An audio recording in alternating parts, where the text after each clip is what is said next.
Gente, boa tarde a todos e todas. É um prazer estar aqui com vocês hoje. Meu nome é Patrícia Muricy, eu sou sócia da Deloitte, tenho quase 28 anos aí de experiência. Meu background é todo nessa área de compliance, auditoria interna, controles internos, a parte de investigação. Então é com muito prazer que eu estou moderando esse painel hoje, em companhia de presenças tão ilustres aqui, porque falar de ética e compliance nos negócios é algo que eu realmente acredito, é algo que a gente sempre luta e que eu entendo que tem um poder realmente de transformar a imagem que a mineração tem, não só no Brasil, como também no mundo, né? Mostrar todos os compromissos, mostrar que é possível sim fazer uma mineração responsável, e ética e compliance faz parte de todo esse arcabouço, né, para a gente restaurar a confiança na mineração. E eu estou aqui em companhia de pessoas, como eu falei, com muita bagagem, muita experiência, então com muito orgulho que eu apresento para vocês, começando aqui pela Camila Araújo. A Camila é da Axia Energia, para quem não sabe, é o novo nome da Eletrobras, então foi recém-divulgado. A Camila é vice-presidente executiva de Governança, Riscos, Compliance e Sustentabilidade. Tenho orgulho de dizer que trabalhamos juntas durante muitos anos, então desses 28 anos, acho que pelo menos uns 20 nós trabalhamos juntas, então a gente tem um histórico longo. Tenho também comigo o Eugênio Espósito. O Eugênio é gerente regional de integridade corporativa da Vale. Ele lidera aí os processos de integridade corporativa da Vale nas Américas e tem mais de 10 anos de experiência, já tendo passado por várias áreas também que hoje você tem que atuar como compliance, né? Então você tem experiência dos dois lados, o que é sempre muito válido também e muito útil. Emir, o Emir é presidente da BHP aqui no Brasil. Ele também já ocupou os cargos de diretor jurídico no Brasil, vice-presidente jurídico Brasil, vice-presidente jurídico Américas, também carrega uma bagagem enorme nessa área. E o Miguel, né, que já trabalhou bastante com a gente. O Miguel é o ponto focal regional para América Latina e Caribe do Centro da OCDE, para conduta empresarial responsável. E participamos aí juntos das iniciativas do B20, né? Ele atuou aí como articulador de várias forças-tarefas, inclusive as forças-tarefas que a Deloitte estava encarregada na época. Então a gente já tem aí também um histórico bom trabalhando junto. E Miguel, eu começo por você, porque para a gente é muito importante ter essa ótica global, né? Então, como é que você vê, né, os principais padrões internacionais, benchmarking, e como você vê isso em relação também ao Brasil, e o que seria aplicável ao setor de mineração, ao setor de energia, que você pode passar aqui como experiência, e também quais são essas boas práticas, né? Excelente. Bom, para cumprimentar a todo mundo e obrigado pela introdução e com os colegas aqui compartilhar esse painel com tanta expertise, né? Bom, pelo meu sotaque vocês podem notar que eu não sou brasileiro, então peço desculpas aí por qualquer erro e por qualquer portunhol que eu saia aqui nessa fala. Vou tentar falar devagar, porque às vezes eu acho que falo bem português e começo a falar na velocidade do colombiano, então vou tentar falar bem devagar. Mas bom, a minha ideia é dar um contexto geral, que permita um pouco contextualizar também todas essas trocas que vamos ter no painel. E eu acho que essa pergunta leva a dois pontos, né? Aquele marco internacional e boas práticas e o que é que se pode fazer, digamos, um pouquinho a mais dentro dessa área. Então, em termos do marco internacional, acho que na área de integridade, de anticorrupção, já temos mais de 3 décadas de construção de um marco regulatório internacional robusto, completo em temas de anticorrupção e integridade. Temos a Convenção da OCDE sobre suborno de funcionários públicos estrangeiros, temos as convenções das Nações Unidas, também temos um conjunto de legislações nacionais em diferentes países que abordam a matéria e que tem um impacto necessariamente em diferentes setores econômicos, incluindo o setor de mineração, né? É um setor importante para essa área, relatórios sobre suborno transnacional da OCDE, mesmo que de 2014 ainda são relevantes, indicam que 1 de cada 5 casos de suborno transnacional acontece no setor extrativo. Então, é um setor relevante para essa matéria que estamos falando. Então, a primeira conclusão é que temos um marco internacional robusto, tanto de regulação internacional, estándares internacionais e legislação doméstica em temas de anticorrupção, que tem um impacto no setor de mineração e que tem levado as grandes empresas e as empresas do setor a ter sistemas internos de controle, de compliance, de integridade, robustos, que atendem, digamos, essas demandas, tanto internas como regulatórias que vêm desse conjunto de regulações. Mas agora a pergunta mais interessante é o que mais, né? E quais são essas boas práticas que podemos fazer a mais e em relevância para o setor de mineração. Desde a OCDE, trabalhamos em um segundo pilar. Esse segundo pilar é o de conduta empresarial responsável. É outro estándar internacional que promove a OCDE. Está em um estándar que está em um documento que se chama Diretrizes de Conduta Empresarial Responsável, que foi adotado em 1976. Então, o próximo ano vai fazer 50 anos. Como toda pessoa de 50 anos foi sujeito a muitas revisões e chequeios, então 2023 foi sua última atualização.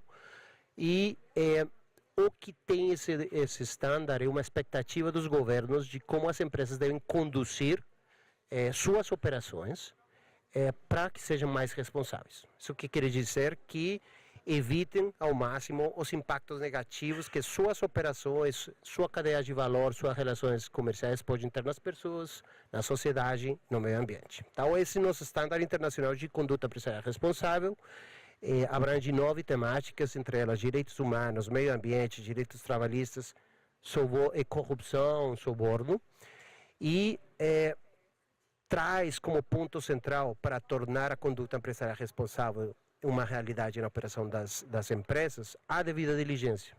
A devida diligência abrangente, baseada em riscos, com melhora contínua, proporcional, que visa identificar, prevenir, mitigar os impactos adversos que as operações das empresas podem ter no meio ambiente, nas pessoas, na sociedade. Então, por que falo desse segundo pilar? Porque essa boa prática e esse é o plus a mais que eu acho que frente a sistemas robustos já implementados nas empresas no setor de mineração que já tem, pode gerar aquele outro passo. Por quê? Como observamos isso desde a OCDE? Os sistemas de compliance podem se complementar e reforçar desses sistemas mais abrangentes de devida diligência para a conduta empresarial responsável. E vamos falar de 3 maneiras concretas.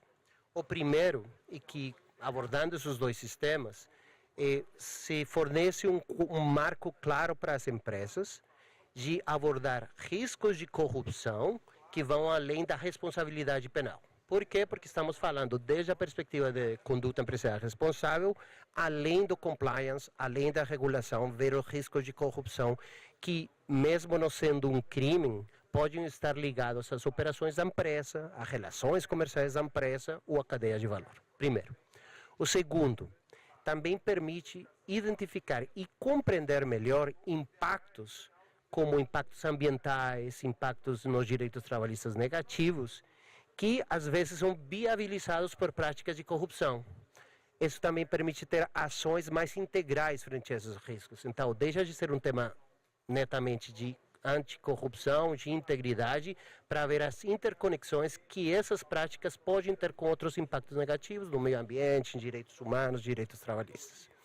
E por último, porque podemos ter 2 sistemas onde se alavanquem as sinergias que já estão dentro desses sistemas para cumprir com as expectativas regulatórias que já têm nessas áreas. Então, falamos de um marco robusto em temas de anticorrupção, mas também em temas de devida diligência e conduta empresarial responsável, o que temos observado na OCDE é um movimento para regulações obrigatórias em temas de devida diligência. Só um dado, 75% dos membros da OCDE já têm regulações que se referem a processos de devida diligência em alguns aspectos da conduta empresarial responsável. Então, se está tornando obrigatório.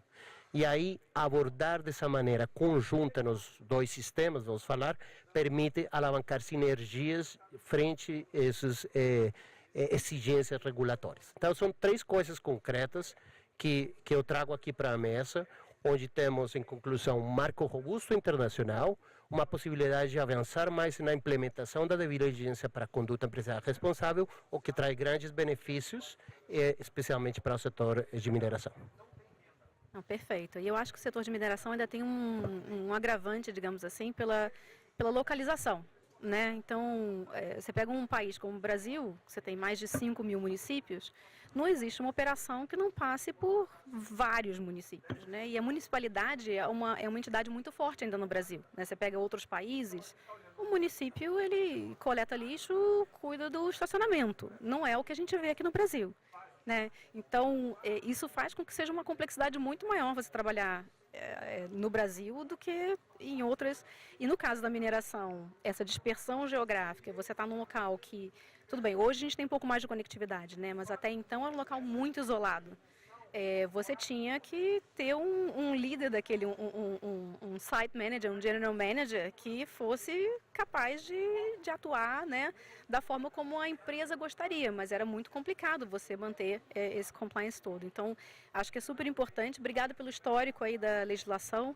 Então, eu acho que, como consultoria, a gente vê também as empresas tomando esse próximo passo, que é muito legal, não só sob a ótica de responsabilidade, de você ver, né, o progresso que isso foi, desde o enforcement, do começo do enforcement do FCPA até o UK Bribery Act, depois a nossa lei anticorrupção, é o que você falou, né, as leis vão se aprimorando também, né, vão melhorando, né, então vão sendo mais restritas, mas a gente percebe muito ao longo desse caminho uma jornada muito positiva, né, de conscientização mesmo, do próprio empresariado, entender a importância disso, começar a se valer dessas leis e também não aceitar pedidos de suborno, né, ter mais argumentos, ter mais instrumentos para poder discutir. E agora com esse próximo passo, que é a parte de ser responsável, né, não basta só cumprir, mas também a parte de responsabilidade e legado, que eu acho que é alguma coisa que a gente vai discutir bastante aqui na mineração.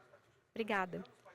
Camila, o setor elétrico não é tão diferente assim no sentido das dificuldades, né? Assim, são dois setores que você tem uma interação com entidades públicas inevitável, né? Por licenciamento, concessão, enfim, tudo que você precisa, toda a logística, né?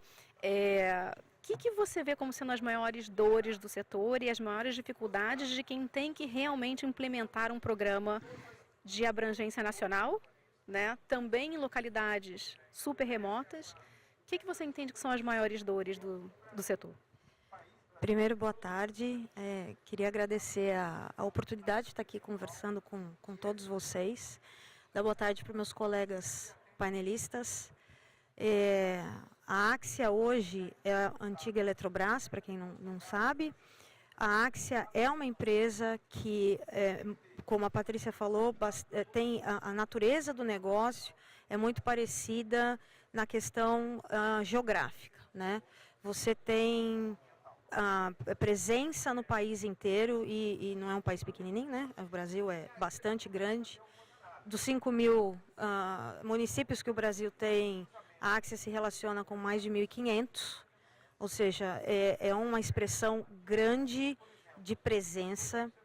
E isso traz, sim, uma complexidade muito grande na questão da implantação e no monitoramento das ações de integridade, né?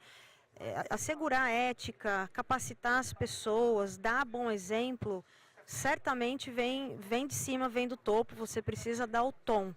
O monitoramento é importante, mas ele se torna muito complexo quando você está em todo lugar do país. E você tem pessoas nas pontas que precisam seguir o mesmo comando, precisam seguir a mesma conduta. E aí, nesse sentido, eu destaco alguns pontos, somado a que o Miguel trouxe, não só a devida diligência, mas a devida diligência é um processo que está se robustecendo muito. E é um processo que não está limitado só à análise de integridade. Hoje, quando você faz devida diligência, você precisa conhecer o seu parceiro, o seu terceiro, o seu representante na essência. Então, você quer saber se ele tem regras boas de conduta, se ele segue processos de valores de integridade e ética, mas você também quer ter certeza de que ele não está empregando trabalho escravo. Né? Ele não está colocando criança para trabalhar lá na ponta onde você não consegue ver todos os dias. Né? Você tem que ter certeza que ele não está derrubando árvore, que ele não está devastando o meio ambiente, matando a fauna local. E esse é um processo que ele não se limita só há um primeiro momento, quando você faz uma primeira análise porque você precisa contratar ou porque você precisa engajar. Mas você precisa monitorar. E sobre isso ainda, né, somado a isso, a condição de ocupação das áreas que as nossas indústrias são caracterizadas, né? Você minera, você precisa ocupar uma área, você vai construir uma usina hidrelétrica, você precisa ocupar a área.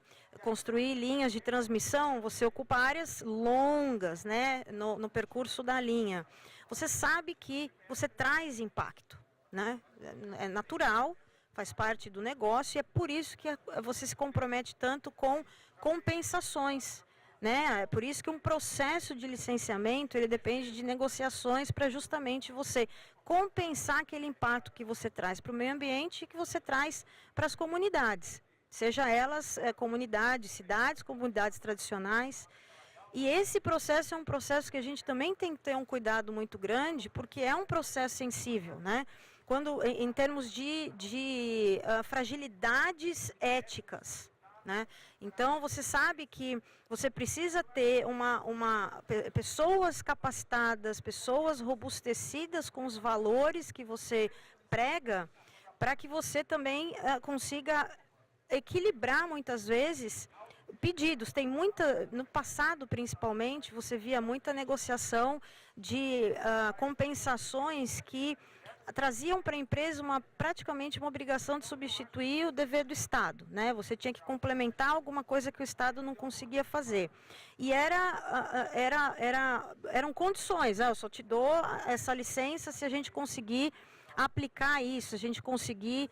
Eu acho que hoje, com o advento da lei anticorrupção, depois da lei das estatais, né, que trouxe uma governança maior, uma necessidade enorme de transparência, você acaba trabalhando mais na negociação do propósito daquela função e daquilo que você realmente precisa fazer para mitigar impacto, mas somos pessoas, somos seres humanos, e tem gente que vai fazer direitinho e tem gente que naturalmente não vai fazer direitinho, que vai querer cortar caminho de um jeito ou de outro e de qualquer lado da mesa de negociação. Então, os mecanismos de monitoramento, eles são extremamente importantes. Não vem só da capacitação, não vem só da due diligência, não vem só do canal de denúncias, que precisa ter uma robustez muito grande, uma independência e precisa mostrar resultado também, né? Você ter um canal de denúncia que só recebe, não estimula, você acaba não... É aquele exemplo, né, de pai que fala, faz o que eu digo, mas não faço o que eu faço, né? Porque na prática faz diferente. Então, você precisa ter, de fato, apuração, você precisa, de fato, ter responsabilização dos casos que são considerados procedentes para, inclusive, inibir recorrências, né? Inibir práticas recorrentes. Então, acho que esses são desafios que as companhias têm, é uma dor, a dor de estar em muitos lugares, de ter muita mão de obra terceirizada muitas vezes, né? Você ter que depender de muita prestador de serviço, muito terceiro, para poder estar presente nos 1.500, nas 1.500 comunidades no país, fazendo o que é certo, fazendo o que é direito. Você precisa ter certeza que você está trazendo os mesmos valores, não só qualidade técnica, mas você está trazendo para dentro de casa os mesmos valores que você prega. Então, o fato de você ser grande é complexo, o fato de você ter uma atividade que impacta, né, impacta o meio ambiente, impacta comunidades, também é um complicômetro a mais, porque você depende de muita negociação, e o fato de você ser uma concessão, no caso da energia, você é uma concessão pública, então você tem uma responsabilidade também de entregar um serviço público que não pode falhar, né? Não pode apagar, né? A gente não pode ter corte de luz, não pode ter falhas no fornecimento. Então, isso tudo traz uma complexidade, mas eu sou uma pessoa extremamente otimista, né? Eu acho que a gente tem seguido um caminho muito bom. Olha só essa sala, quanta gente está aqui sentado ouvindo. 10 anos atrás, a gente estava no maior escândalo de corrupção do país, um dos maiores do mundo, tentando entender, né, qual que seria o futuro do país. E eu acho que essa conversa, esse diálogo e essas práticas amadureceram muito nos últimos anos. Sempre tem uma escorregadinha ali ou outra que a gente vê, né? Mas eu acho que em resultado a gente evoluiu bastante. Perfeito. Não, o ser humano é sempre ser humano, né? Não dá para baixar a guarda. Mas um dos aspectos que a gente vê muito também são os aspectos culturais, né? Então, o que é necessário para o compliance? Se o Brasil a gente já está falando de uma dispersão geográfica, cultural e educacional gigante, né? Quando a gente está falando de vários países, como é o caso da BHP, por exemplo, a gente está falando de uma diversidade muito maior. Quer dizer, você está falando das condicionantes que, na verdade, você está ocupando, você está prestando alguma coisa ou você está se comprometendo com alguma coisa que o serviço público deveria estar te dando. Não é uma realidade, por exemplo, que você deveria ver na Austrália. Mas são outros problemas que você tem, né? E aí eu queria ver a sua percepção, Emi, como uma empresa global e uma empresa australiana, né? Por natureza. Como é que é enxergado o Brasil? Como é que é enxergado as operações no Brasil? Existe receio de operar aqui? E como é que a gente consegue mudar essa imagem também? E quais são essas diferenças culturais que você consegue perceber? Obrigado, Patrícia. Obrigado a todos por estar aqui. Eu acho que, falando um pouco da BHP, né, da perspectiva, a BHP tem 140 anos, está há 50 anos no Brasil, né, a gente está em 90 países ao redor do mundo, então realmente é muito diferente, né, eu acho que o primeiro passo é como que você entende e respeita as diferenças culturais. Eu acho que isso partir dessa premissa é super importante. A BHP, para quem não sabe, a gente operou no Brasil de alumínio, bauxita, petróleo, cobre, e recentemente a gente tem minério de ferro. Então a gente já passou por uma série de transformações aqui e obviamente com o acidente de Mariana, que é uma coisa que a gente nunca vai esquecer e continua trabalhando nisso, mesmo após o acordo, né? Isso trouxe um pouco à tona para nós a complexidade que é você trabalhar no Brasil, né? E estando aqui, ouvindo muito, acho que a gente está num momento muito positivo para a mineração no país, né? Acho que a gente, essas tensões geopolíticas globais realmente nos fizeram como país entender a prioridade da mineração. Mas a gente claramente tem enormes desafios pela frente e eu sempre gosto de citar um exemplo um pouco antigo, mas é uma coisa que vem aos olhos o que é o Brasil, né? A gente tem a maior refinaria do mundo na Índia, Jamnagar, que foi construída por 6 bilhões de dólares para produzir 1,4 milhões de barris por dia, né? A maior refinadora do mundo, refinaria do mundo, foi construída em 36 meses no prazo. Posteriormente ela teve um investimento de mais 6 bilhões de dólares, também no prazo entregue, e opera hoje a plena capacidade. E no Brasil a gente tem a famosa Abreu e Lima, né? A maioria das pessoas já ouviu falar. A Abreu e Lima começou a ser construída com prazo em 2005, com prazo para ser concluída acho que em 5 anos, com orçamento de 2 bilhões de dólares, né? A Abreu e Lima já custou para o Brasil 20 bilhões de dólares. Deveria produzir 260 mil barris dia, ela consegue só produzir 130 porque não está terminada, e agora o governo está falando em terminá-la com mais 6 a 8 bilhões de reais. E por que eu trago isso aqui? Não estou aqui questionando o que aconteceu ao longo do caminho, né? Eu acho que a gente junta aqui burocracia, corrupção, uma série de problemas do sistema brasileiro, mas isso evidencia um pouco do custo do Brasil, né? Então eu acho que a gente tem que resolver essas questões, né? Se a gente não conseguir resolver essas questões estruturais do país, a gente de fato não vai conseguir avançar. Eu fico feliz da gente ter fóruns que cada vez mais a gente discute. O compliance é uma coisa que há 10, 15 anos atrás não se falava, né? Como o Camilo bem colocou. Acho que hoje está na preocupação de muitos, mas a gente tem sim que estar com os olhos abertos, e eu acho que assim, a gente tem muita chance, a gente tem muito potencial. Se o Brasil quiser ocupar o seu lugar na mineração global, né, como vem fazendo, ele tem que resolver alguns desses problemas estruturais que a gente tem, né? Isso não é fácil. A gente tem, eu nem imagino como seja operar em 1.500 municípios, mas de fato, às vezes operando com um já é super complicado, né? Mas eu acho que a gente tem muito a se fazer, e muitas vezes assim, a gente se pergunta um pouco como que eu consigo resolver algumas coisas, né? Mas a regra serve para quê? O compliance só engessa a empresa, né? A gente ouve muito isso. Então, eu também gosto sempre de citar esse pensador da integridade, que é o Dan Ariely. Para quem nunca leu, vale muito a pena. Ele tem um livro, A Verdade Honesta sobre a Desonestidade, né? E nesse livro ele fala um exemplo que para mim resume muito bem o que um aluno dele esqueceu a chave de casa um dia e chamou um chaveiro. E o chaveiro vem para a casa dele e em 30 segundos ele abre a fechadura. Ele fala, poxa, mas para que eu tenho essa fechadura se você conseguiu abrir em 30 segundos? Aí o chaveiro falou, não é para evitar que um ladrão vai entrar na tua casa. É para evitar que as pessoas honestas, de fato, fiquem tentadas para entrar na sua casa. E a conclusão que ele faz com isso é que 1% do ser humano, por natureza, é mau. Então esse 1% ele vai entrar na tua casa, você pode ter alarme, pode ter câmera, o que for, ele vai entrar.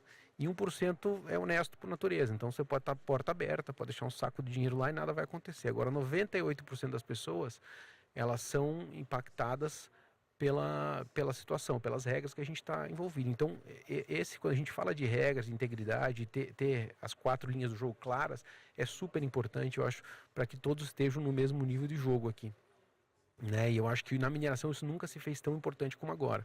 A gente vive num mundo em que a gente acompanha países ao redor do mundo, na América Latina inclusive, que tem uma onda de mineração ilegal, né, acontecendo. E como que você concorre com isso, né? Com empresas que são muitas vezes controladas pelo próprio narcotráfico, que já entendeu que é uma operação muito mais rentável você operar uma mina ilegal do que você ter que vender droga, né? Que não está nem aí para o meio ambiente, para a sociedade, para parâmetros mínimos de operação. Então, como que você, uma empresa que é responsável perante o mercado, que tem que dar resultado, que tem que atender uma série de requisitos, como que você opera, né? Então, acho que a gente tem que começar resolvendo esses gargalos. E aí, nós, como grandes players do setor, eu acho que a gente tem uma missão aqui, que é sempre elevar a barra, né? Fazer com que as pessoas, pôr parâmetros globais nas operações, né? E fazer com que realmente ser um pouco do guardião do mercado, no sentido que a gente tem que levar o jogo, a gente tem que fazer com que esses parâmetros sejam seguidos e com que cada vez mais a gente faça uma mineração responsável, não da boca para fora, mas fazer de verdade, né? Que é o trabalho com a comunidade, é você trabalhar de maneira correta, mas a gente precisa trabalhar lado a lado com os governos ao redor do mundo, porque sem essa colaboração acho que não funciona. E aí, para fechar minha fala aqui, eu acho que nesse quesito em relação com o governo, né, também não adianta você falar, a nossa atividade é intrinsecamente ligada a governos. A gente tem que ter uma conversa sempre transparente e clara, né? A BHP vivenciou isso nos últimos anos muito fortemente e acho que parte do nosso aprendizado foi sempre ser muito transparente, tanto com o que eu posso, com o que eu não posso fazer, né? E acho que às vezes parece mais difícil, né? Você não vai pegar nenhum atalho, mas é o caminho certo e não tenho dúvida que no longo prazo isso vai ser reconhecido, né? Não só para a empresa, mas como um país. Se o país se mostra, como espero que o Brasil faça em breve, um país estável, que respeita as leis, que premia quem de fato opera dentro das 4 linhas do jogo, eu acho que não tem como a gente não ser um player relevante na mineração nos próximos anos. Fantástico. E precisamos disso, né? Porque a onda está agora, né? Então a gente está na vitrine. Falando do Eugênio, até usando o exemplo aí do chaveiro, né? Eu acho que foi um ótimo exemplo e é um exemplo que a gente usa também quando a gente faz a parte de fraude, né? E mostra a importância dos programas de compliance, que é o tom que vem de cima, né? Então, falando um pouco de como é que funciona essa cultura. A Vale passou aí por um processo de transformação muito grande nesses últimos anos. E a gente sabe que o elo mais fraco é sempre quem está lá na ponta, né? Então a gente precisa que todo mundo esteja aculturado e entenda a importância do compliance. Então como é que você vê a importância, né, do tom e como é que faz com que isso cascateie, né, até a última ponta e como é que vocês têm feito isso? Bom, Patrícia, primeiro eu queria deixar aqui o meu agradecimento, né, e a alegria que eu estou da gente poder discutir sobre compliance aqui no Congresso de Mineração, né? Então, o setor hoje está escutando a gente, né? Acho que é importante isso ficar claro aqui, que a gente quer trazer resultado também, né? O compliance, como o Emir falou, ele não pode ser mais um para evitar que o resultado chegue, né? A gente tem que colaborar. Eu acho que aqui a gente fez um diagnóstico muito bom aqui sobre os desafios que a mineração hoje tem, né? E como o compliance ele pode ser o grande facilitador, né? Como a gestão de ética pode ser a grande facilitadora de resultados. Eu não acredito que a gente vai conseguir todos os desafios que a gente tem de transição energética, mudanças climáticas, tecnologias, a questão dos metais raros aí que a gente precisa desenvolver, se a gente não tiver ética nos negócios. E aí, Patrícia, essa é a grande questão, né? Porque se a gente criar mais regras, eu acho que está todo mundo cansado de regras, né? A gente precisa de regulação, claro, a gente precisa ter controles, a gente precisa ter o monitoramento, que a Camila falou bem aqui, a gente precisa ter as diligências, isso é parte do nosso trabalho. Mas eu associo muito a segurança, né? A segurança nas operações é algo que não resolve com regras, com EPIs, com procedimentos, com mais amarrações que a gente vai fazer no processo. A gente precisa ter comportamento seguro. Da mesma forma, eu acho que os profissionais que atuam na mineração precisam ter comportamento ético.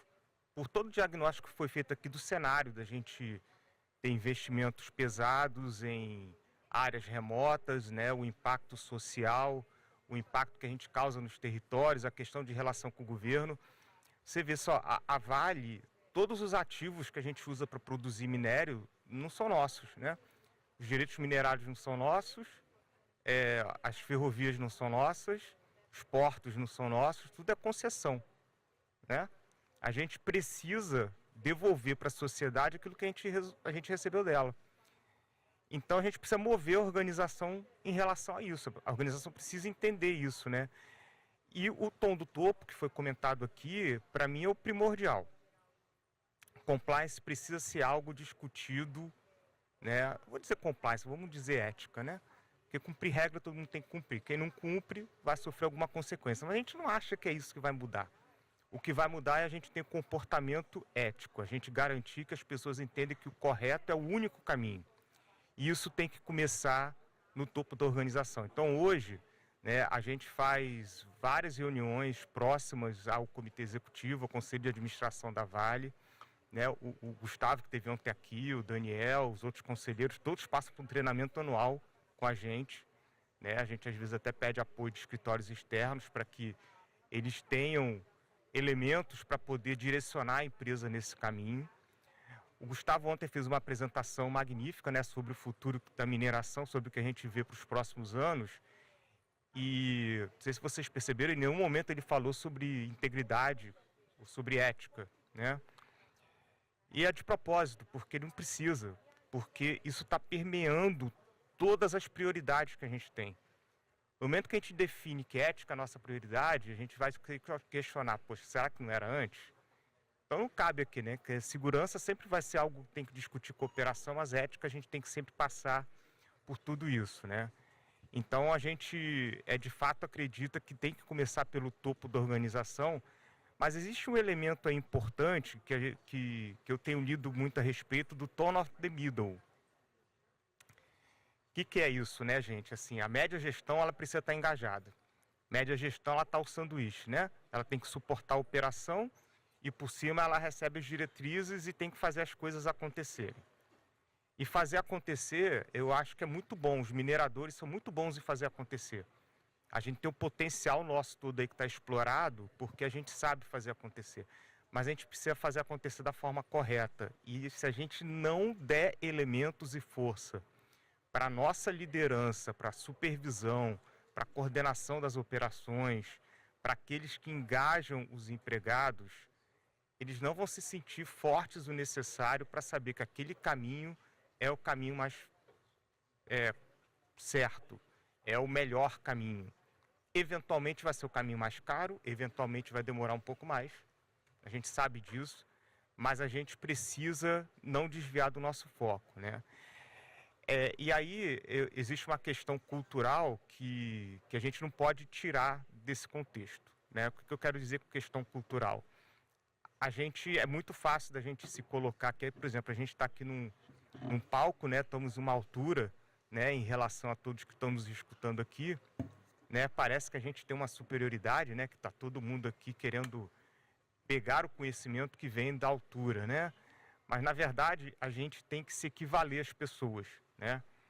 A gente tem que deixar de ser aquele, ó, vem a mim que eu vou te dizer o que você tem que fazer e aí você volta para casa. A gente tem que ir na casa das pessoas, né? A gente tem que ir nas operações e entender o que a operação precisa, como que é a língua que aquele operador fala, né? Qual é a prioridade do diretor de operação, o que está pegando. E aí eu conecto muito com o negócio que a gente em compliance conhece, que é o Risk-Based Approach, né? A abordagem por risco. Né? A gente precisa ser produtivo também, né? Porque um compliance que só inventa regra, só inventa sistema, ele não vai para frente. E a gente precisa apostar o nosso tempo, né? Investir o nosso tempo, melhor falando, naquilo que tem risco. E automatizar, né? Usar as ferramentas de inteligência artificial que a gente tem. A gente ainda está explorando, né, o potencial que tudo isso tem para dar para a gente, mas a gente tem que investir cada vez menos naquilo que não traz risco, investir cada vez mais naquilo que traz risco. A gente confia muito nisso, né, para a gente poder investir o nosso tempo na discussão saudável, produtiva, coerente, madura, aberta, mas que não sai daquilo que a gente acredita, né?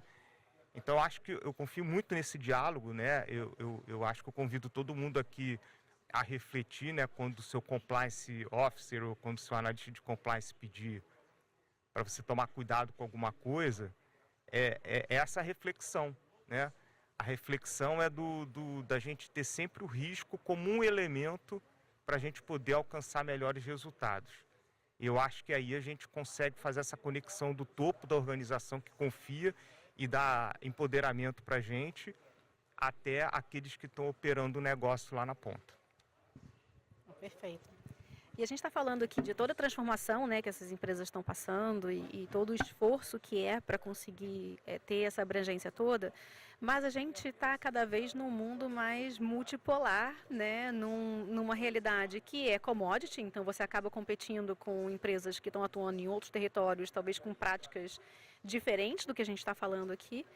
E aí, Miguel, eu queria perguntar para você, como é que você consegue equilibrar? A gente está falando aqui de minerais críticos, minerais estratégicos, né, toda essa corrida para ter acesso e garantia, né, do acesso a esses minerais, mas como é que a gente consegue conciliar isso com compliance, com questões de direitos humanos, com questões éticas também, e como é que você vê isso sob a ótica da OCDE?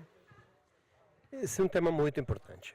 Não se trata de conciliar, eu acho que são dois lados da mesma moeda e tentam ir para o mesmo objetivo. Então, vamos lá. O primeiro é contextualizar, quando falamos de minerais críticos, qual a situação que estamos falando. Eu acho que já teve muitos painéis colocando essa situação, mas para resumir, qual a situação atual com minerais críticos? Primeiro, o aumento da demanda, né? A Agência Internacional de Energia projeta que até 2030 vamos dobrar a demanda de minerais críticos. Em um cenário de zero emissões, pode até quadruplicar até 2040. Uma alta demanda de minerais críticos. Segundo, alta concentração no processamento e na produção de minerais críticos. Isso é muito importante. Então, por exemplo, temos que em cobre, mais ou menos 90%, em cobalto é um pouco mais de 70%, níquel 68%, terras raras mais de 90%, são produzidas por 3 países no mundo. Então, uma alta concentração. E aí tem um terceiro elemento, que pode ser consequência ou também desse desdobramento dessa situação, e é que desde 2009 até 2022, restrições às exportações de matérias-primas industriais aumentaram significativamente, até 5 vezes aumentaram. Então temos alta demanda com alta concentração e com restrições às exportações, que tem um efeito na oferta, tem um efeito em preço. Essa situação mundial que tem gerado vulnerações, digamos, no fornecimento desses minerais, tensões entre países produtores e países consumidores, que colocaram toda essa temática no topo da agenda geopolítica e geoeconômica. E aí o mais importante é que precisamos de uma diversificação, de uma segurança no fornecimento, certo? O que quer dizer isso? Uma mobilização de grandes investimentos para produção, para processamento em áreas que ainda não são, digamos que exploradas, mas que sim tem normalmente muita presença de baixa institucionalidade, de corrupção, de violação de direitos humanos, de problemas meioambientais. Então, esses são os desafios que temos nessa transição energética perante os minerais estratégicos. E aí meu ponto do sustentabilidade, integridade e ética, onde vem? Ela aponta, ela contribui, o outro lado da mesma moeda. Para garantir um fornecimento seguro, precisamos da ética, da integridade, da sustentabilidade e da responsabilidade. Não dá para ter um fornecimento seguro sem isso, né? E isso eu escutei do CEO da Vale ontem, eu escutei do presidente do IBRAM, mais atrás escutei também a vice-presidente global da Anglo American falando isso, de como a sustentabilidade e a responsabilidade no fornecimento é a forma de, por exemplo, cumprir com seu consumidor para um fornecimento seguro. Gerar valor agregado para seu consumidor, porque você vai dar, mesmo que ontem referiam à qualidade do produto, não tanto no seu teor, mas esse feito como foi produzido. E tudo isso gera um valor agregado, porque mais em cima na cadeia, eles têm outros requisitos, outros estándares que têm que cumprir. Então, desde a OCDE o que vemos é que sustentabilidade, responsabilidade, segurança no fornecimento, nessa transição, são dois lados da mesma moeda. Não dá para trabalhar um sem o outro.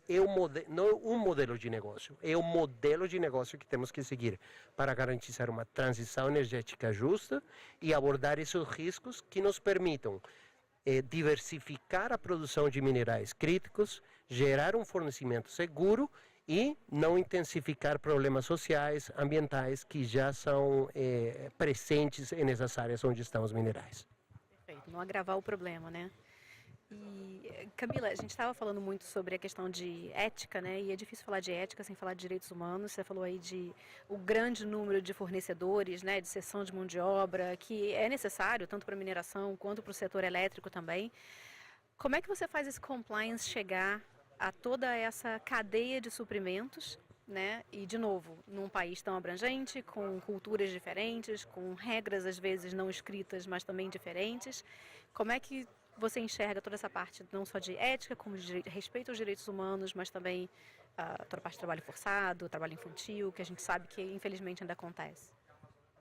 Fácil. O que a gente fez? Falando num ponto de vista bem pragmático, tá? A Eletrobras, à época, né, era a Eletrobras, logo depois que privatizou, a gente fez uma reorganização da governança.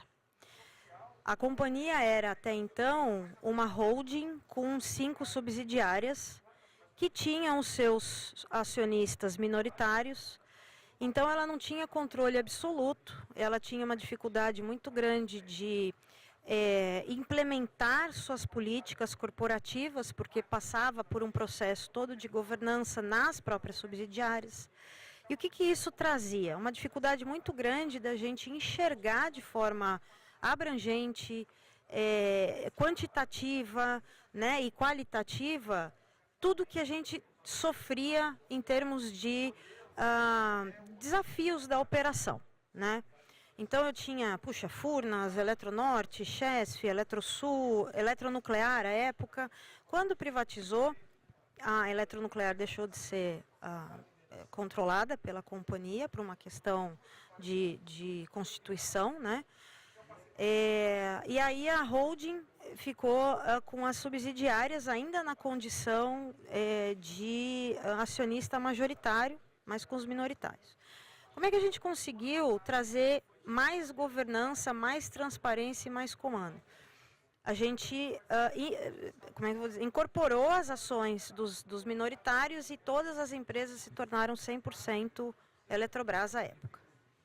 E nesse momento, a gente criou uma estrutura de sustentabilidade dentro da vice-presidência de governança, riscos, compliance. Por quê? justamente pela integração que você tem das matérias. Eu não posso dizer e vender para todo mundo e ir atrás de um Proética dizendo que eu sou uma empresa ética com melhores práticas e eu estou desocupando áreas sem a devido consentimento, eu estou empregando mão de obra forçada, eu tenho criança trabalhando nas pontas, eu acabo não cuidando do bem-estar do empregado, né? Ficam doentes, estão mal instalados. Não existe isso, né? Ou você faz direito, você representa aquilo que você prega em termos de ética, de conduta responsável, de integridade, em todos esses aspectos, ou você está fazendo greenwashing, né? Você está vendendo uma coisa que você não é. E aí, foi nesse momento que a gente concluiu, né, nesse momento que a gente criou a estrutura de sustentabilidade dentro da vice-presidência de GRC, que a gente, como eu vou dizer, consolidou e compreendeu o nosso desafio. 1.500 comunidades é coisa beça. A gente está fazendo uma escuta, uma boa escuta da comunidade, a gente entende quais são os desafios da comunidade. Os projetos que a gente faz, incentivados ou não, estão endereçando as demandas e as necessidades da comunidade com base naquilo que eu produzo, né? Não adianta eu chegar numa comunidade e entregar alguma coisa, ou entregar dinheiro, ou entregar um produto, se não é isso que é o meu business. Meu business é gerar energia. Puxa, eu preciso ajudar, eu tenho que ajudar porque eu impactei, eu tenho que levar energia. E aí, a Eletrobras até então, ela sofreu muito com os processos de implantação das usinas, né? Lá atrás, quando a maior parte das usinas foram construídas, não existia essa conversa, né? De direitos humanos, não tinha lei, não tinha... O processo de licenciamento ambiental não existia, você não tinha isso. Mas, mais recentemente, já tinha, né?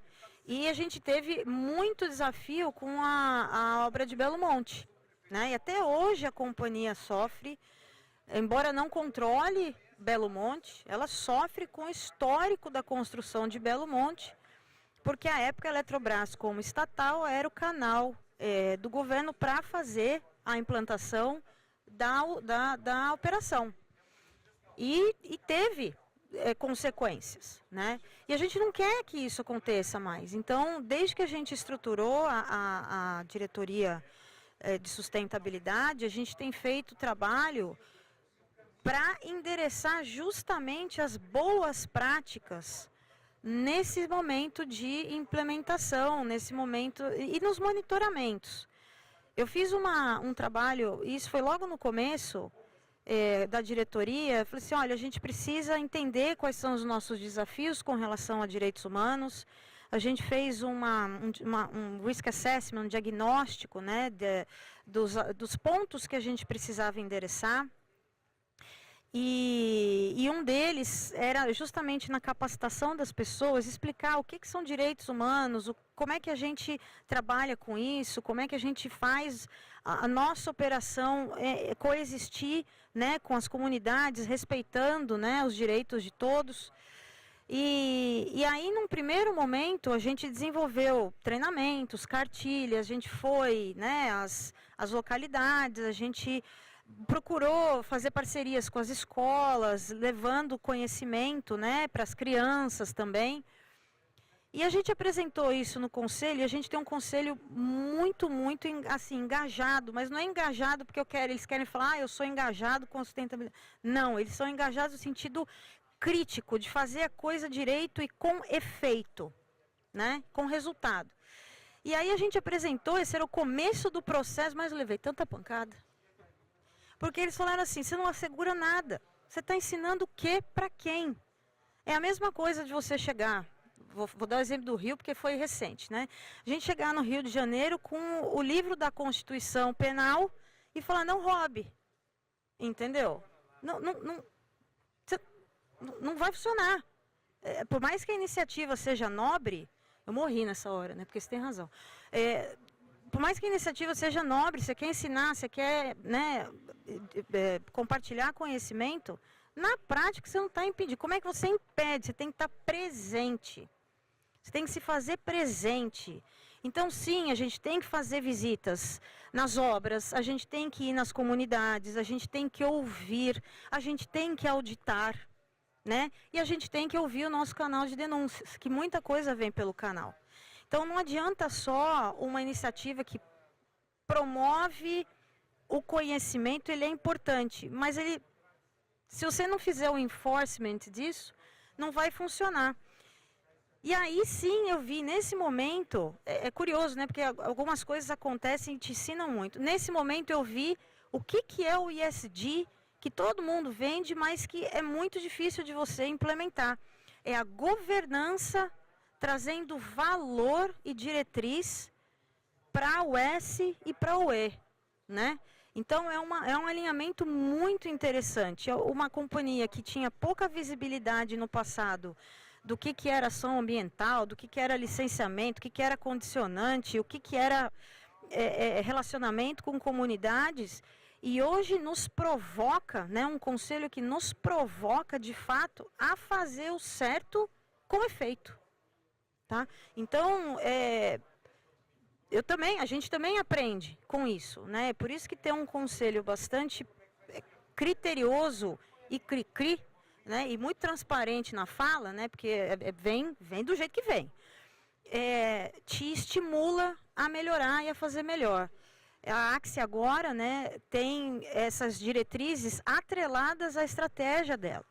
Também não dá para ser diferente. A gente vive da água, do vento e do sol. Como é que eu vou fazer? Como é que eu vou, né, explorar isso de forma ruim? Né, de forma degenerativa.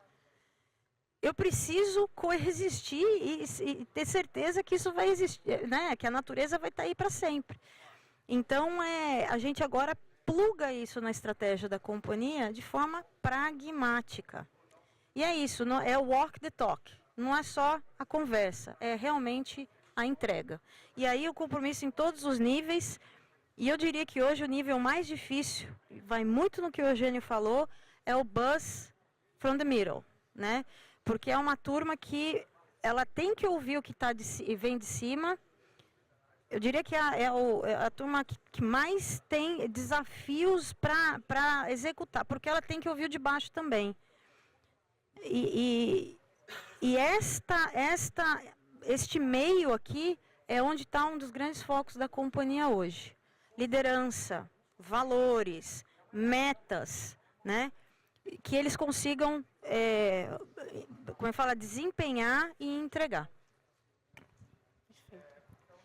E Emi, como é que você, na BHP, como é que vocês, quais são as ferramentas que vocês usam para garantir esse compliance globalmente, para ter essa visão? Camila falou aí da reorganização toda de governança que precisou haver na antiga Eletrobras, agora a Axia, né, para poder chegar nesse nível de visibilidade, de compliance, mas como é que na BHP, quais são as ferramentas que vocês usam? Compartilha um pouco com a gente. Bom, a BHP, acho que ela é uma empresa, para quem não sabe, a BHP é uma empresa pública desde a sua concepção, né? A BHP começou na Austrália, Broken Hill, é o lugar que ela começou, por isso BHP, e começou com, de fato, uma descoberta de estanho, e a pessoa que descobriu não tinha dinheiro para explorar. Então foi lá e captou 7 investidores e começou aí desde a sua incepção. Logo em seguida, alguns anos depois, já foi para a Bolsa. Então a BHP desde sempre foi uma empresa pública, né? A Austrália hoje tem 25 milhões de habitantes, 17 milhões são acionistas da BHP, diretos ou indiretos, então assim, é um patrimônio nacional quase da Austrália. E isso, obviamente, ao longo de 140 anos, teve N tentativas de tomada de controle, né?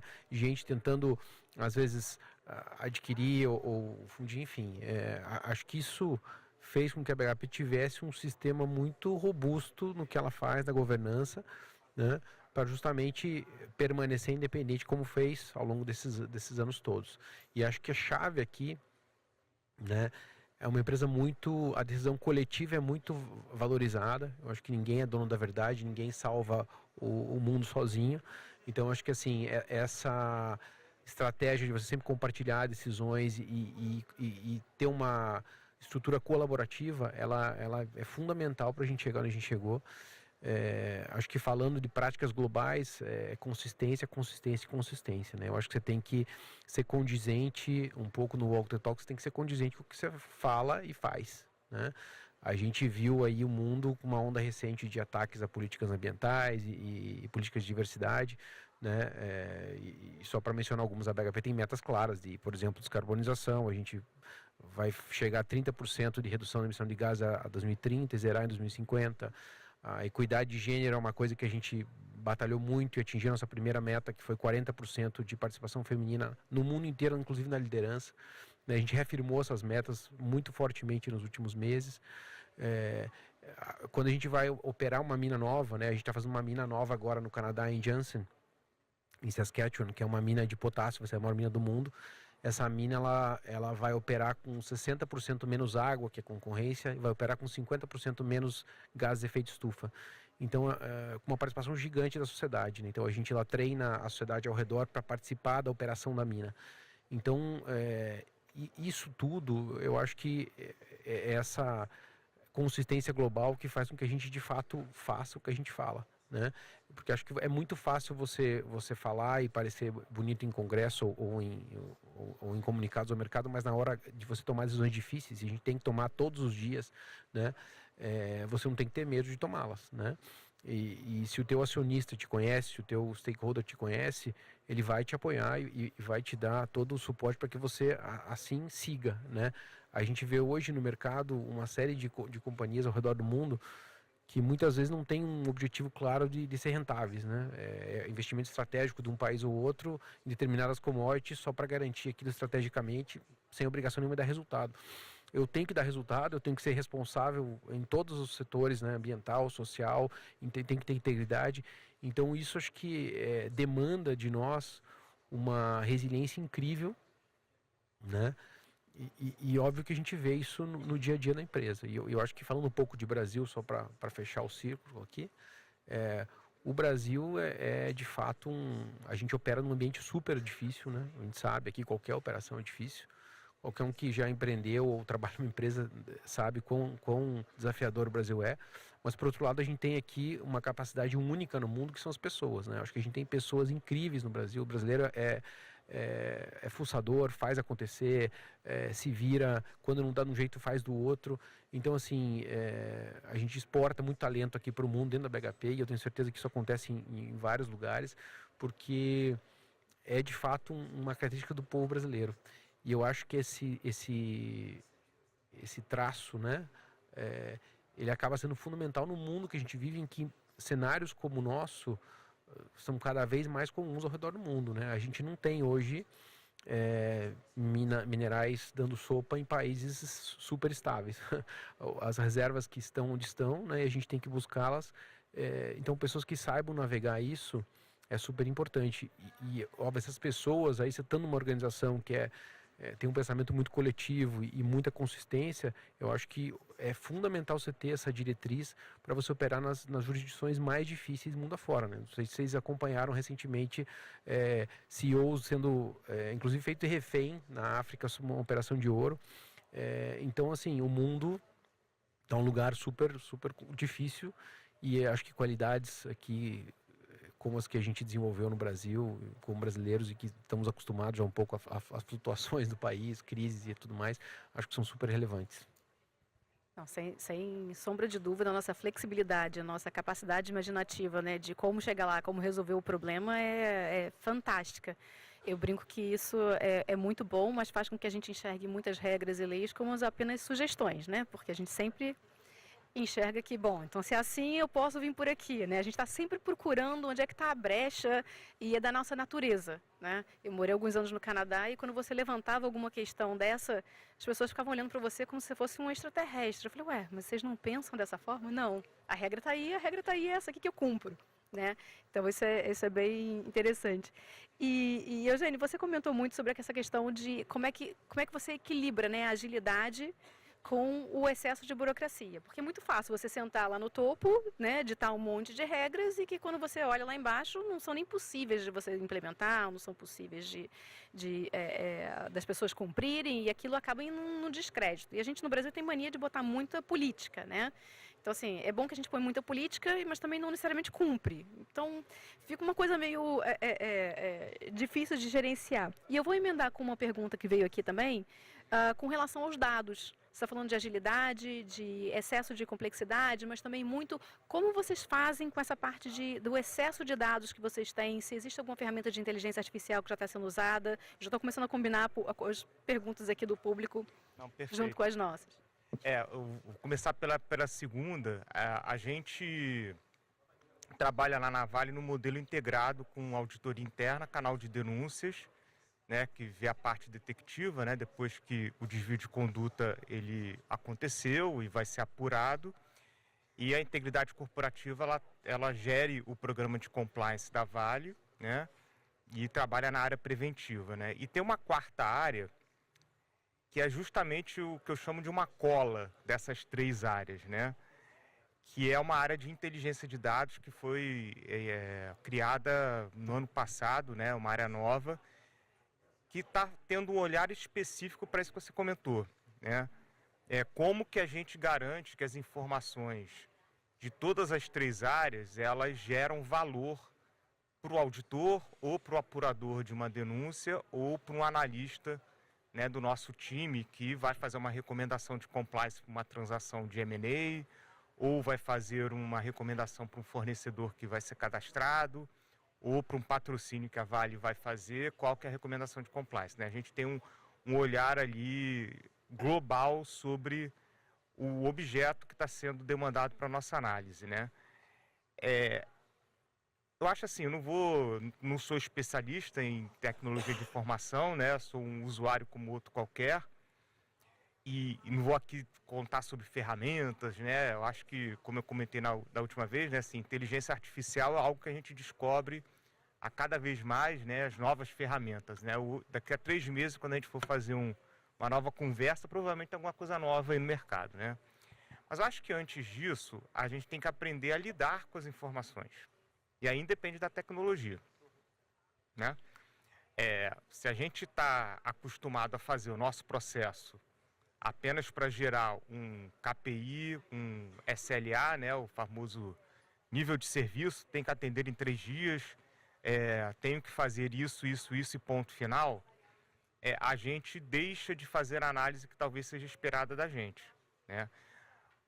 Uma das características, acho que um profissional de compliance, né, por mais que você estude, você não consegue ganhar curiosidade e percepção de risco apenas com cursos, né? Você tem que aprender isso com o tempo, com a experiência, né?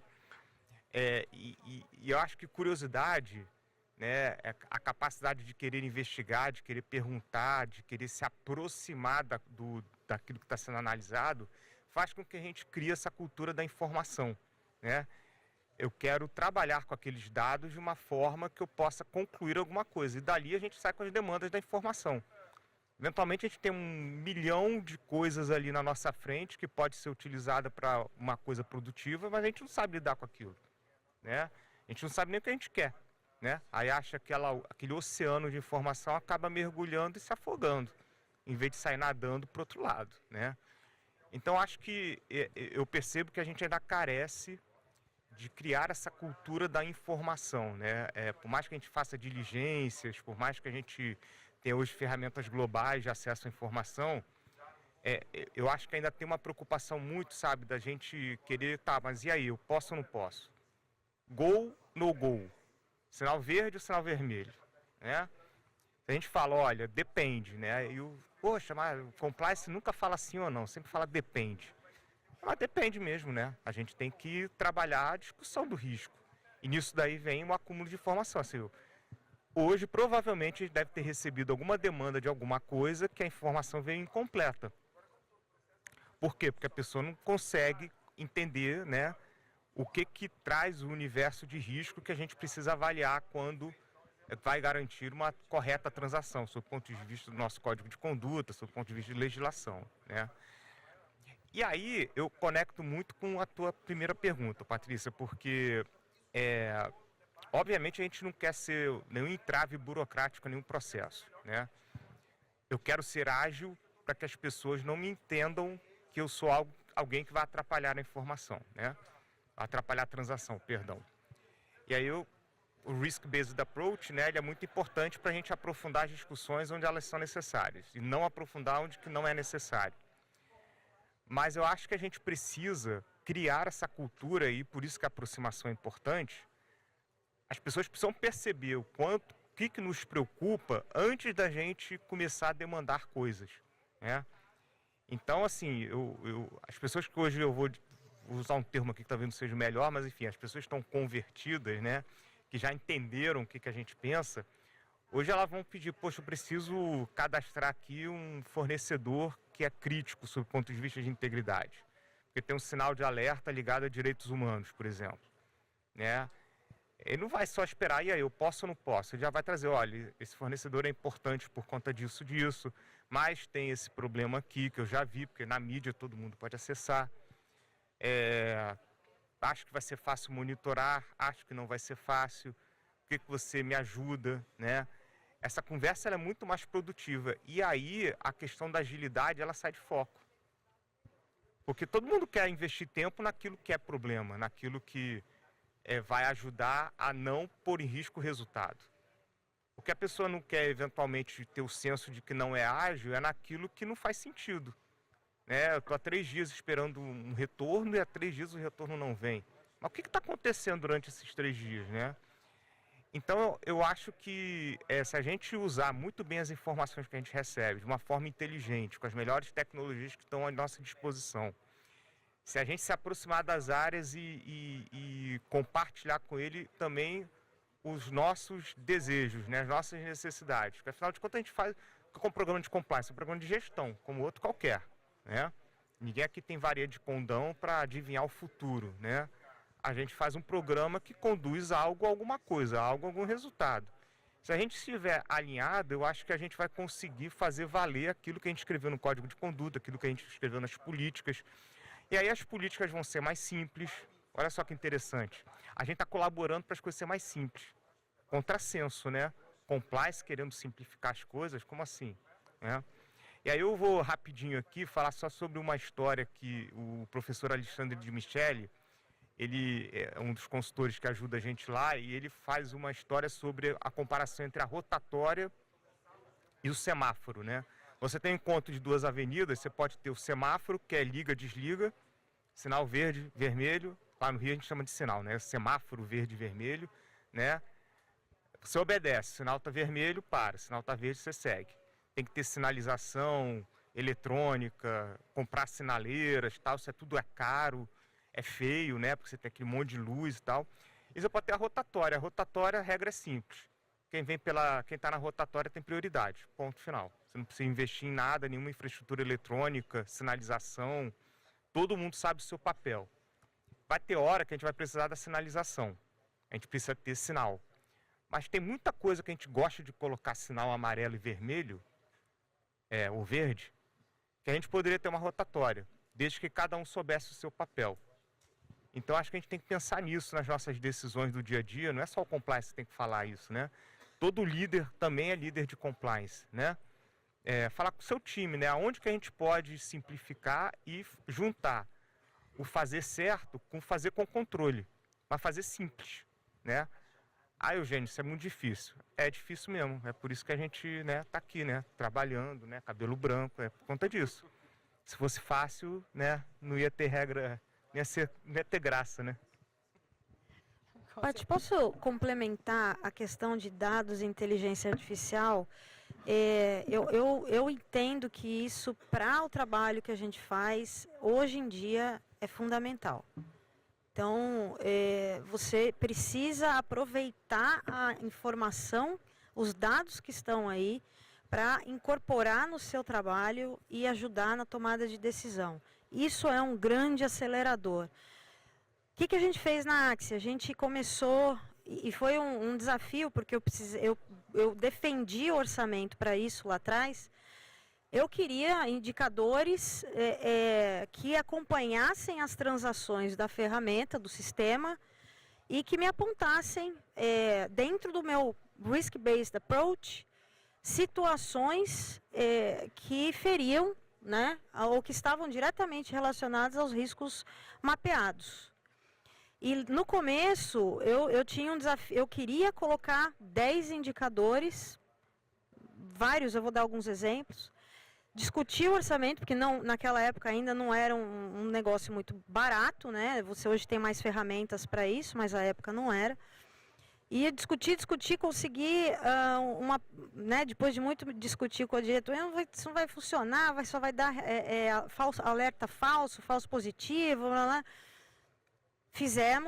Começamos com 5 alertas, mas ainda em caráter corretivo, né, detectivo corretivo. Poxa, por que estão fazendo um pagamento para fornecedor flegado como alto risco fora do contrato? Né? Mas o pagamento já tinha sido feito, o alerta vinha, né, depois. Mas por que eu estou fazendo patrocínio? Por que essa área está fazendo patrocínio e não a área de patrocínio? Você está pagando patrocínio. Então, assim, você coloca os flags ali e ele começou a trazer resultado, né? Tinha falso positivo? Tinha. Mas os resultados positivos também apareceram, tá? E aí, como é que você endereça? Você encaminha para apuração. Se teve um positivo num indicador de falha de integridade, fraude, isso vai para apuração, né? E começou a dar resultado, veja só, né? Uso de cartão corporativo, gente, a gente pegou gente que abriu uma empresa, uma ME, comprou uma maquininha daquelas que você passa o cartão e pegar o cartão corporativo e passar na maquininha dele. Cartão corporativo, né? A gente pega, entendeu? A gente pega e pune adequadamente, né? A gente colocou ferramenta que monitora os acessos. Você tem um ativo da companhia com você, um computador, um celular. Aí você tem uma política de conduta, você tem como é que fala? Um código de conduta. E aí você começa a ver que a pessoa chega em casa de noite, aí ela abre o computador e vai fazer uma aposta, usando o computador da companhia. Ou vai entrar em site proibido, né? Mas é só à noite na casa dele? Coitado, tá na casa dele. Não, trabalho, no meio do dia. Entendeu? No horário de trabalho. Isso é inteligência artificial, né? Isso é monitoramento. E você pega e você trata.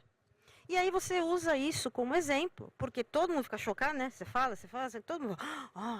dentro de casa também. Porque não é o comportamento que as pessoas esperam, né?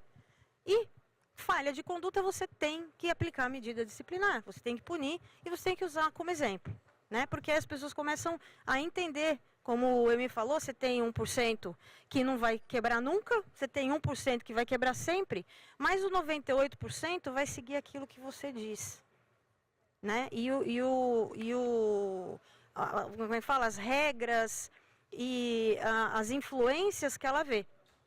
Então, inteligência artificial, gestão de dados, é muito importante e acelera. Por quê? Você pega tudo, aí você apura e aí você coloca inteligência humana para olhar condições e aí concluir, tá certo? Mas é muito importante, é um baita acelerador para o processo. Aí você amplifica, né? Você consegue analisar uma base de dados muito maior do que você teria acesso. E aí tem mais recursos para focar onde realmente interessa, né? Sem ter que ficar analisando coisas, né? Ou por amostragem e tudo mais. Eu vou pegar aqui algumas perguntas do público e, Emília, você tocou nisso e acho que talvez o Miguel queira comentar também. Mas tem uma pergunta aqui do José Godoy, que em relação aos impactos, quais são os impactos do enfraquecimento das regras de compliance nos Estados Unidos para a integridade de projetos com participação estrangeira no Brasil? Você falou muito de diversidade, equidade e inclusão, mas também teve um tom diferente, né, recentemente. Você entendeu que tem impacto? Como é que você está enxergando isso e como é que a BHP fez para reafirmar seus compromissos?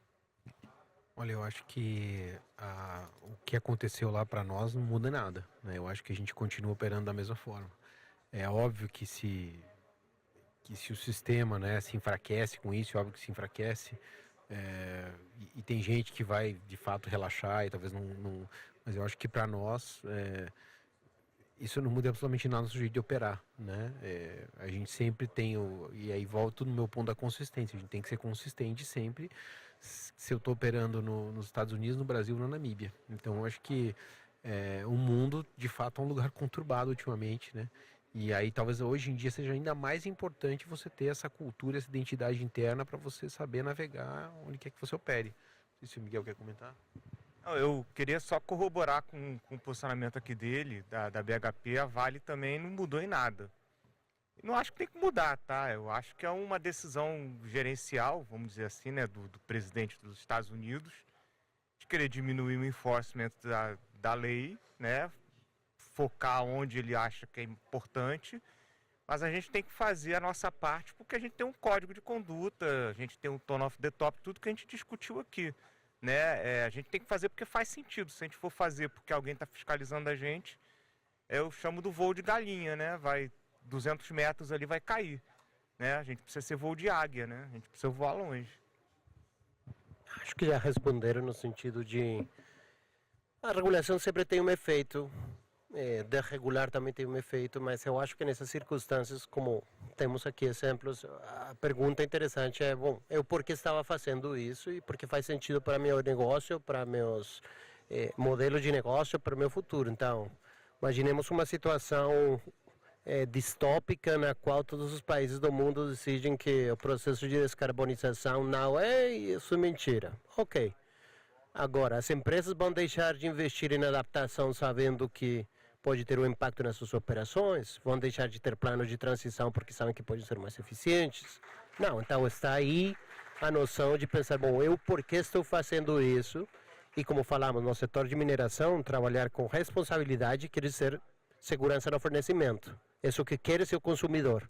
E também gera valor no seu consumidor. Então, é coisas que você, com um modelo de negócio, você continua independentemente da regulação.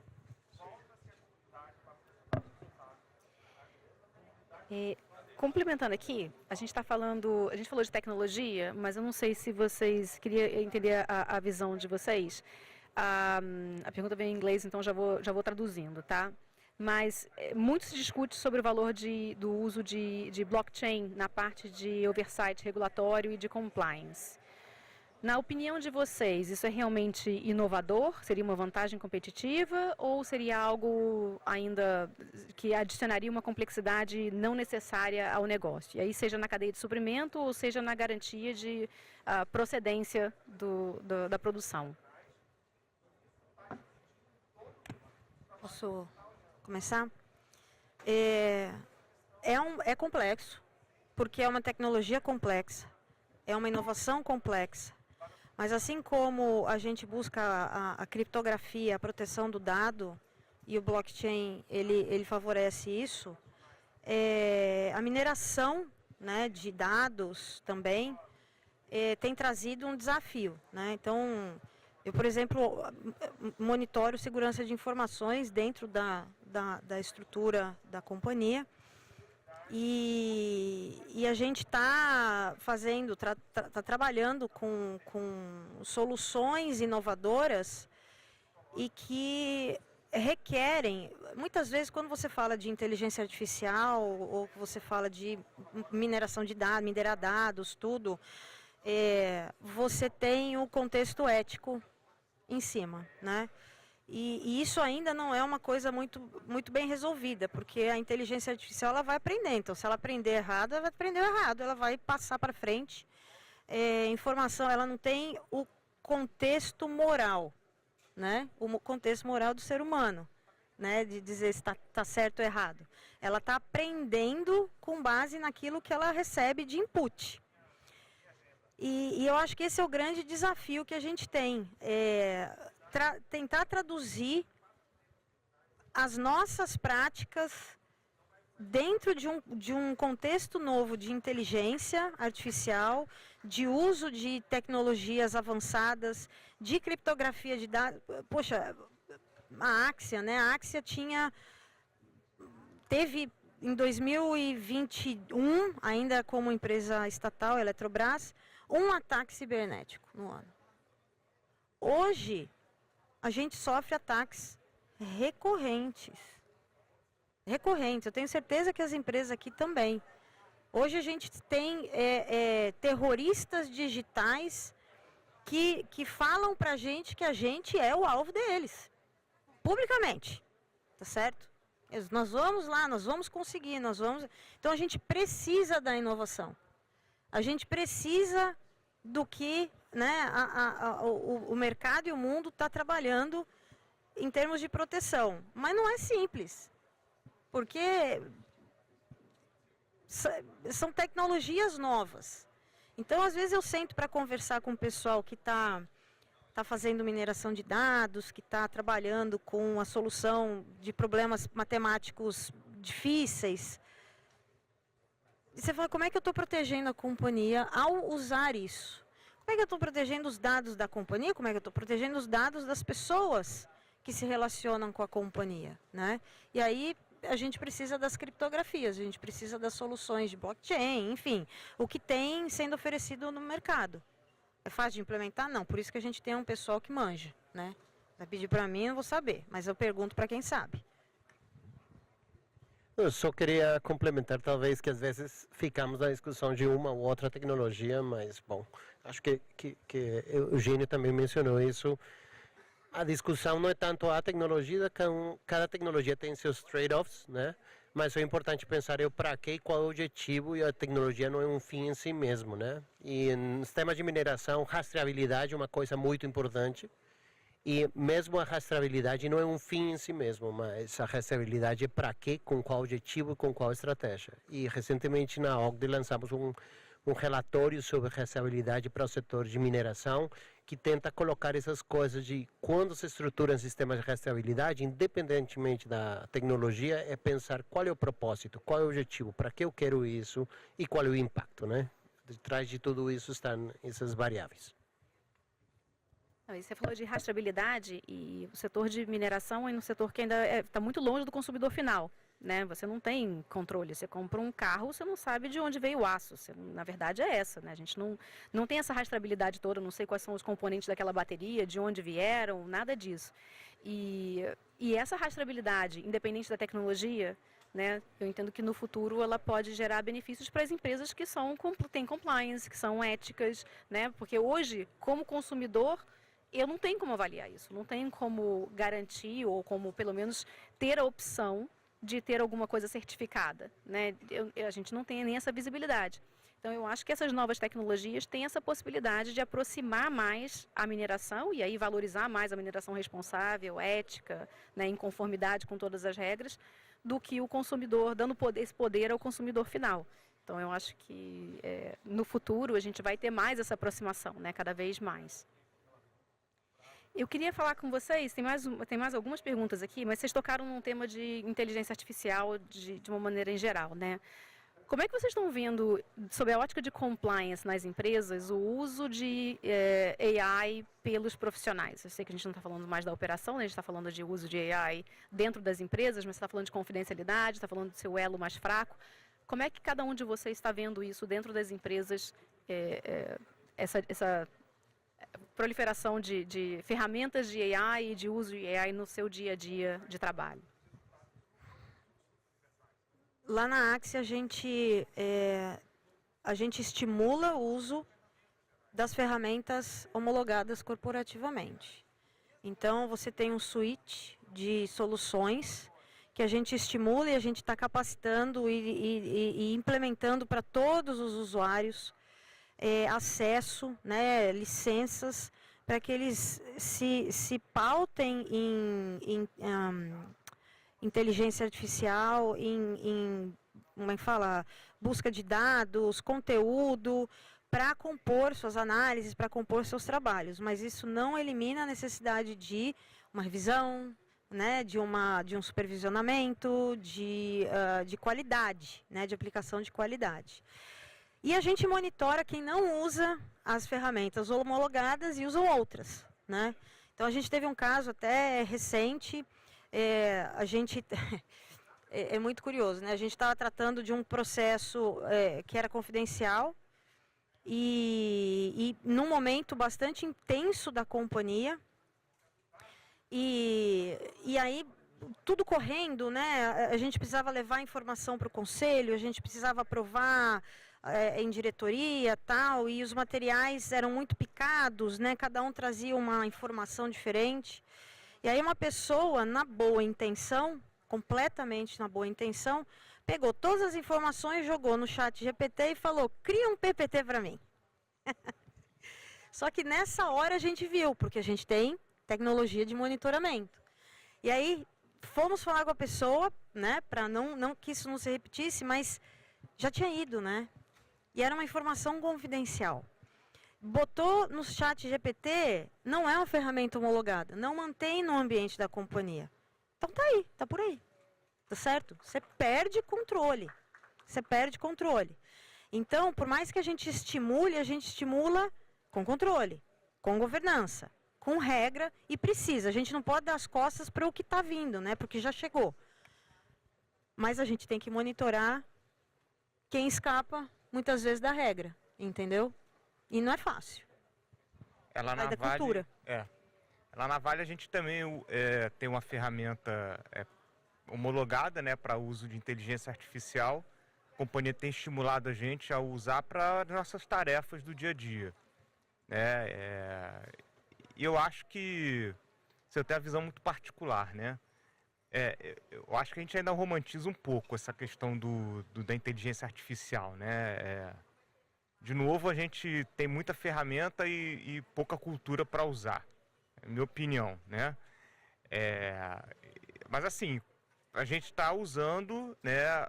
Na área de compliance, a gente usa para nos apoiar, nos facilitar tarefas de busca de informação que talvez seria mais difícil ser feito manualmente, conclusões podem ser tiradas de forma rápida, que não são críticas. E existe uma preocupação muito aí já na comunidade de compliance com o uso de tecnologias que eu sinceramente não vou me recordar o nome, mas que simulam a interface humana, né? Eu não sei se é deepfake, eu escutei falar há pouco tempo dessa tecnologia, mas assim, você está falando com o Eugênio Espósito, mas o Eugênio Espósito, na verdade, é uma inteligência artificial. E quais questões de ética que estão relacionadas a isso, né? Ainda o enviesamento do programador ou do criador daquela ferramenta de inteligência artificial sobre questões que são sensíveis à ética, né? Então, a educação sobre isso, ela ainda tem que aumentar. Eu acho que assim, a gente tem que se letrar muito nisso, sabe? Eu acho que, de novo, eu sinceramente acho que tem muita preocupação antes da gente ter uma boa ferramenta, da gente ter alguma coisa boa pra gente. Vamos aproveitar aquilo que está na nossa mão, né? Fácil, que é usar o ChatGPT se tiver homologado, o Copilot se tiver homologado, o Gemini se tiver homologado, né? Não dá para acontecer um negócio desse daí. Vai vazar informação, toda empresa tem que ter política de segurança da informação. Mas eu viria ainda com cautela essas coisas que prometem muito e não entregam exatamente aquilo que é esperado. 2 segundos aqui, mesma coisa a gente está implementando também, treinamento e tudo mais, mas eu acho que o ponto aqui o fator humano ainda é fundamental, né? A gente tem que saber usar e saber checar o resultado. Diz uma tradução rápida de um artigo que eu estava mencionado, parecia assim, Emir Khaloof, filho da BHP, como se fosse Emir Khaloof, son of BHP, na tradução automática. Então, assim, a gente tem que saber usar com cautela, né? Mas é uma ferramenta fantástica. Mas acho que exemplifica bem, né?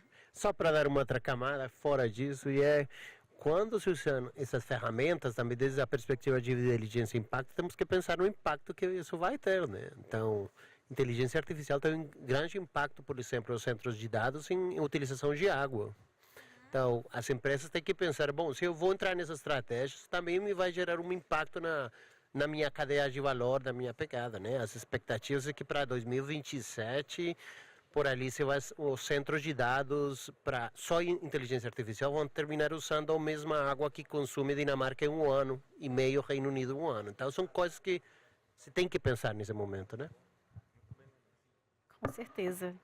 E tem uma última pergunta aqui, que eu vou combinar, na verdade, as duas últimas aqui, para poder, porque a gente tem pouco tempo, mas o que vocês acham mais prioritário, o que preocupa mais aí estou falando de mineração, claro que o setor elétrico tá próximo disso, mas quais são os riscos considerados prioritários em relação à ética e compliance?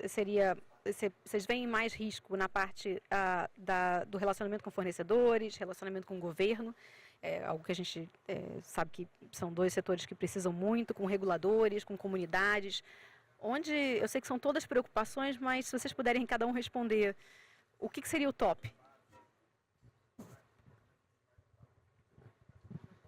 A gente tem nosso mapa de riscos corporativos monitoramento de impactos regulatórios. Então, mudanças, estão discutindo agora uma medida provisória hoje, né, saiu um relatório de uma medida provisória que mexe com o setor elétrico de uma forma bastante intensa. E o processo de se aprovar a regulação, de se mudar a regulação, ele tem que ser um processo transparente, mas ele afeta diretamente os negócios. Então, eu enxergo, lógico que em questões de integridade, tudo, você tem cadeia de fornecedor, você tem, né, a capacitação das suas pessoas, mas a partir do momento que a gente é objeto, né, de concessão, que a gente é objeto de regulação rigorosa, tudo, a preocupação da companhia é como fazer isso direito, né? Como é que você faz o seu advocacy adequadamente, como é que você faz a defesa dos interesses da companhia sem perder de vista o interesse da sociedade, e como é que você leva isso para os representantes de uma forma que seja profissional. Então, eu acho que isso é um desafio grande que a gente tem.